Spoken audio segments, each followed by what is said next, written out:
제6강 주택시장의 사이클.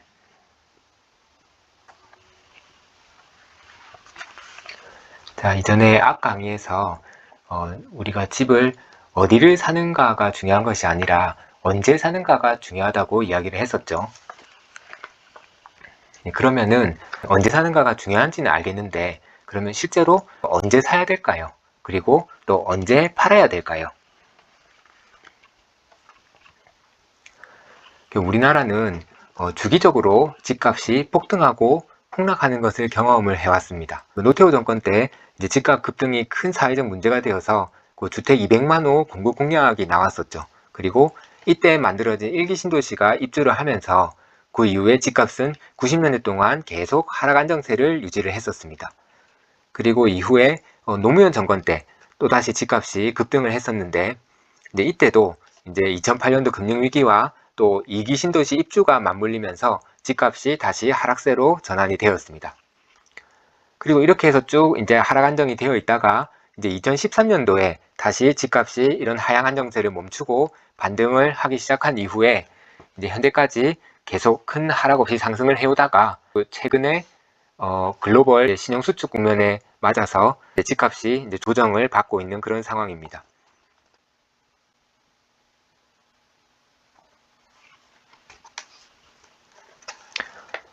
이렇게 주택시장이 이런 사이클을 그리는 이유는 이게 신축 아파트가 지어질 때까지 최소 3년이라는 시차가 존재하기 때문입니다. 이 주택시장에서는 공급 부족을 인지를 하더라도 즉시 공급을 만들어낼 수 있는 방법이 없습니다. 이 공급 부족을 인지한 건설사가 공급에 착수를 하더라도 약 3년이 지난 이후에야 신축 아파트가 다 지어져서 입주를 할 수 있게 됩니다. 그러니까 이제 그때까지 시장은 아파트 공급 부족에 시달릴 수밖에 없겠죠. 그리고 이럴 때 패닉바잉이라든지 연끌 투자 이런 것들이 발생하게 되면 시장 분위기에 따라서 이제 버블이라고 할 만한 그런 가격 급등, 폭등 이런 것들이 이제 연출되기도 합니다. 그리고 이와 반대로 주택 공급이 충분하게 일어나서 이제 시장이 주택 공급의 과잉을 인지한다고 하더라도 또 이미 착공된 아파트 공사를 멈출 수도 없습니다. 이게 주택 부족 구간을 지나가지고 이제 적정 공급량에 도달하는 시점까지도 이제 주택시장은 표면적으로는 아무 문제 없이 잘 굴러가고 있기 때문에 이제 건설사들은 안심하고 계속 이제 자기 사업 이렇게 다음 년도, 내년, 내후년도 이런 이제 먹거리 사업들을 계속 진행을 하게 됩니다. 이제 그러다가 어느 순간 미분양이나 미입주 같이 주택시장에 이제 이상 신호가 들어오지만 이때는 이미 이제 공사가 착공되어 가지고 향후 이제 다 지어져서 시장에 공급될 수밖에 없는 그런 신축 아파트 재고가 3년치나 쌓이게 되는 겁니다. 그러니까 이제 지금 시장에 이제 뭐 미분양이 막 발생하고 이때까지는 분양을 하면 다 완판이 됐는데 어느 순간 이제 분양을 했을 때 뭐 100% 완판이 안 되고 미분양이 되고 이렇게 된다 하더라도 이미 지금 착공한 현장들은 이걸 이제 그대로 덮을 수가 없습니다. 그래서 지금 착공한 현장들은 한 3년 정도 공사를 하게 되면은 3년 후에 이제 입주할 물량까지가 이미 지금 공사가 되고 있는 것이고, 그리고 한 1년 전에 2년 전에 이미 착공을 해서 짓고 있던 물량들이 향후 1년 이후 또는 이제 향후 2년 이후까지 계속 이제 시장에 공급이 되게 되는 겁니다. 그래서 이제 이에 따라서 이미 적정 공급 물량에 이제 도달한 주택 시장은 이제 추가적으로 이렇게 쌓이는 미분양 미입주의 이런 무게 때문에 무너져 내리면서 결국에는 폭락세를 연출을 하게 되는 것입니다. 이렇듯 우리 아파트 시장의 공급 시차로 인해서 집값의 과도한 상승과 과도한 하락이 발생하는 것은 어느 정도 불가피한 측면이 있습니다. 이런 주택시장의 굴곡을 우리는 이제 주택시장의 사이클이라고 이야기를 할 수 있을 텐데요. 그래서 제 생각에는 이렇게 막 집값이 막 급등할 때, 이럴 때 이걸 이제 어떤 당위적으로 판단을 해가지고 이렇게 집값이 오르는 것이 옳으냐, 그르냐 이런 식으로 판단하는 것보다는 3년의 공급 시차로 인해 가지고 이렇게 집값의 급등과 급락이 나타나는 것이 어느 정도 불가피한 측면이 있다는 것을 이해를 하고 이제 이러한 주택시장의 사이클에 맞춰 가지고 집값이 이제 급락했을 때 매수를 하고 또 집값이 급등했을 때 매도를 하는 이런 방법으로 해서 이런 주택시장의 사이클을 우리의 자산 증식의 기회로서 이제 활용을 할 수 있다고 생각을 합니다. 이제까지 우리는 집값 상승과 하락의 원인에 대해서 알아보았습니다. 이렇게 이제 집값이 움직이는 원인을 아는 것은 물론 아주 중요한 일이기는 한데, 하지만 이 원인을 이해한 것만으로 우리의 매매에 바로 적용할 수는 없습니다. 이 공급 부족과 공급 과잉, 그리고 이 공급 시차, 이 3년의 공급 시차라는 것이 집값의 상승과 하락을 만들어내는 원인인 것은 분명하지만, 이제 이거는 어디까지나 우리 눈에 보이지 않는 그런 추상적인 개념이죠. 지금 시장이 공급이 부족하다, 또는 시장이 공급 과잉이다, 이렇게 이제 우리가 말은 할 수는 있지만은, 이 시장의 공급 부족이나 공급 과잉이라는 것을 우리가 뭐 눈으로 확인하거나 할 수 있는 건 아니고, 이거는 그냥 우리가 머릿속으로 생각하는 그런 추상적인 개념이죠. 그래서 우리 의사가 우리 환자의 체온을 재거나 이제 혈압 같은 거를 재가지고 어떤 환자의 상태를 진단하는 것처럼, 이 주식시장에서도 공급 부족과 공급 과잉 상태를 진단할 수 있는 시그널 또는 지표, 이런 것들이 이제 필요한 것입니다.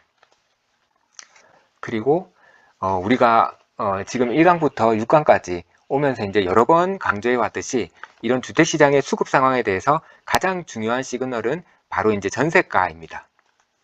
이제 앞서서 말했듯이 전세 가격이라는 것은 시세 차익에 대한 기대가 반영되지 않은 순수한 이제 거주 가치의 척도, 이제 실거주 가치라는, 이제 실거주 가치를 가장 잘 반영하는 척도라고 이제 이야기를 해왔었죠.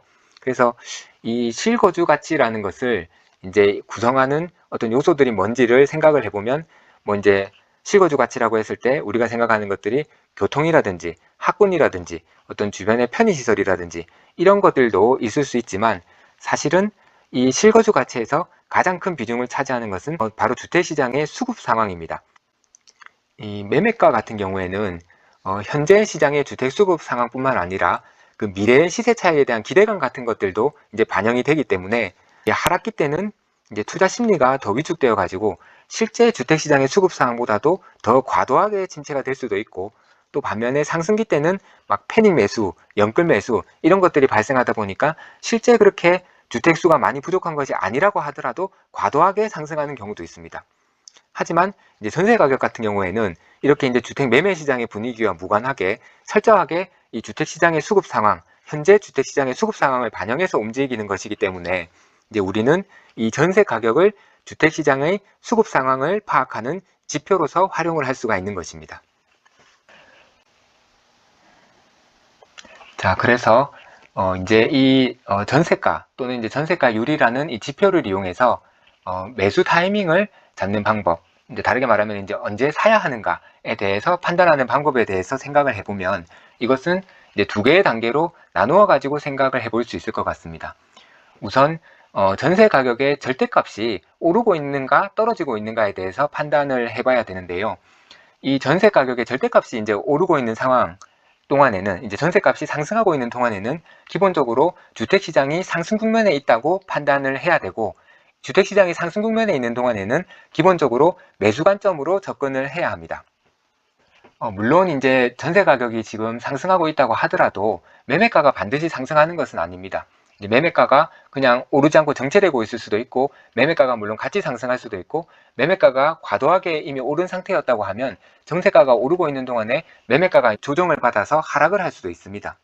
하지만 이렇게 전세값이 상승하고 있는 동안에 이제 집값이 하락하더라도 그것이 이제 하락장으로의 어떤 추세 전환이 될 것이냐, 아니면은 단기간에 조정 후 다시 이제 반등이 나올 것이냐를 판단할 때, 전세값이 오르고 있는 동안에는 이 주택시장 자체가 구조적으로 지금 공급 부족 상태에 있기 때문에 하락장으로 전환되는 것은 거의 불가능합니다. 그래서 전세값이 상승하는 동안에 이제 매매값이 일시적으로 하락하더라도 그것은 이제 뭐 집값이 이제 너무 과도하게 오른 상태에서 이제 집값이 단기 조정을 받는 것으로 그치는 경우가 대부분입니다. 하지만 다만 이렇게 전세값이 또 상승하는 구간이라고 해서 집을 언제든지 사도 된다는 뜻은 아닙니다. 상승 추세라고 해서 집값이 꾸준히 쭉 오르는 것이 아니라, 이 집값은 한 번씩 이렇게 에너지를 모아가지고 계단식으로 이렇게 상승을 하게 되고, 또 너무 이제 시장 분위기가 과열돼 가지고 과도하게 이제 급등을 하고 난 이후에는 요 단기 고점을 형성하면서 이제 오랜 기간 집값이 옆으로 기면서 정체가 되거나, 단기적으로는 집값이 조정을 받으면서 일정 부분 하락할 수도 있습니다. 상승 추세에서도 이렇게 충분히 집값이 이제 하락하는 것도 가능합니다. 그러면은 상승 추세 동안에는 이제 매수 관점으로 접근하는 것은 맞는데, 실제로 이제 집을 매수하기 위한 이제 그 액션을 실행하기 위한 격발 장치가 될 수 있는 것이 바로 이제 전세가율입니다. 다시 한번 이야기하면 이제 상승 추세 안에서 우리는 전세가율을 통해서 매수 타이밍을 잡을 수 있는 것이죠. 만약에 전세값이 상승하고 있는 동안에 집값도 이제 크게 상승을 해가지고 이제 집값이 더 많이 올라 버리면은 전세가율이 떨어질 수가 있겠죠. 그렇게 해서 전세가율이 이제 50% 정도 언저리까지도 떨어져 있는 상태라고 하면 지금은 분명 상승 추세는 맞지만 현재 집값은 오버슈팅이 되어 있는 상태라고 생각을 할 수 있습니다. 이런 때에는 단기적으로 우리가 이전 강의에서도 배웠지만은 전세가율이 한 50% 이렇게밖에 안 되는 상태에서는 뭐 단기적으로는 지금 집값이 좀 오르기가 힘든 상태인 것이죠. 그래서 이런 상태에서는 아직 집을 이제 사야 되는 타이밍은 아닌 것입니다. 하지만 이 상태에서 이제 매매가가 조정을 받고 있는 동안에 계속 이제 전세가가 올라가 가지고 만약에 전세가율이 한 70% 이상에 육박하는 시점이 된다고 하면 그때는 다시 밑에서 올라오는 전세가가 매매가를 쳐올려 가지고 매매가의 상승이 재개가 될 수 있는 그런 시점이 되는 것이죠. 그래서 이제 이렇게 전세가율을 보고 우리가 전세가율이 충분히 한 70% 정도 올라왔을 때 매수할 수 있는 타이밍으로 잡으면 좋은 것입니다. 자, 이제 반대로 매도 타이밍에 대해서 생각을 해보면 일단 우리가 매도를 할 때 우리가 이제 가격을 예측해서 이제 매도 시점을 잡으려는 시도를 우선 생각을 해볼 수가 있겠죠. 이제 예를 들면 현재 가격이 10억인데 이것이 이제 내가 생각했을 때 한 12억 5천까지 오를 수 있을 거라고 생각한다면은 이제 그 가격대가 되었을 때 이제 파는 방법 이제 이런 것들을 이제 생각을 해볼 수가 있습니다. 네, 하지만 이 집값이 얼마까지 오를 수 있을지 하는 것은 누구도 맞출 수 없는 문제라고 생각을 합니다. 이것은 이제 확률적으로 이 모든 상황이 다 발생 가능한 어떤 그런 열려있는 미래라고 생각을 하는데요. 현재 10억이라고 할 때 그때그때 어떤 시장의 상황에 따라 가지고 뭐 결과적으로 그 집값이 한 12억 5천 정도까지 갈 수도 있고 아니면은 그 시점에 어떻게 시장의 어떤 과열된 분위기가 맞물리면서 한 15억까지 오버슈팅이 일어날 수도 있고 또는 어떤 시장 분위기에 따라 가지고 많이 오르지 못하고 한 11억 정도 가서 그칠 수도 있습니다. 이런 것들은 뭐 현재 상태에서 이미 결정되어 있는 것이 아니고 똑같은 상황이라고 하더라도 그게 이제 결과적으로 그 얼마까지 가는 걸로 결론이 나는 것이지 나중에 얼마까지 갈 거라고 미리 예측할 수 있는 것은 아니라는 겁니다. 우리가 만약에 한 5억 정도 되는 아파트를 갖고 있다가 이 아파트가 8억이 되면 팔아야지 이제 이렇게 생각을 하고 매도 타이밍을 잡게 되면 이게 실제로 5억 아파트가 한 8억까지 올라가지고 나는 충분히 많이 올랐다고 생각하고 팔아버렸는데 시장이 상승 추세가 계속돼 가지고 이 아파트가 한 11억 12억까지 오를 수도 있습니다. 이제 그렇게 되면 이 8억에 판 사람은 자기가 이제 3억의 수익을 냈다고 생각하는 것이 아니라 이게 11억 12억이 가는 걸 보면서 내가 한 3, 4억 원의 손실을 봤다고 생각하면서 엄청나게 고통을 받게 되는 것이죠. 그래서 우리는 함부로 매도 금액을 예상해서 어떤 매도 타이밍을 잡는 것보다는 어떤 시장의 방향성, 이 상승 추세가 전환되는 그런 방향성을 판단을 해서 매도 타이밍을 잡는 것이 올바른 방법입니다. 그러면 마찬가지로 주택시장이 상승 추세에서 하락 추세로 전환되는 가장 명백한 지표는 아무래도 전세가 하락이 되겠죠. 우리가 정가의 보도처럼 계속 사용하고 있는 그 전세가입니다. 그래서 전세가가 하락한다는 것은 주택시장이 하락 반전한다는 이제 가장 명백한 증거인 것은 분명합니다. 그런데 매도 타이밍을 잡을 때 안타깝지만 이 전세가 하락을 이제 사용할 수가 없는 이유는 이 전세가 하락이 나올 만큼 이제 명백한 하락 추세를 기다려 매도를 하려고 하면 순식간에 매수세가 실종이 되어 가지고 매도 자체가 불가능한 상황에 빠질 수가 있습니다. 이제 그러다 보니까 우리는 적당한 시점에 이제 매도 계약을 실제로 해서 시장에 빠져나올 수 있어야 되기 때문에 주택시장의 하락 반전을 미리 예상해 볼 수 있는 그런 선행 지표가 필요한 것이죠.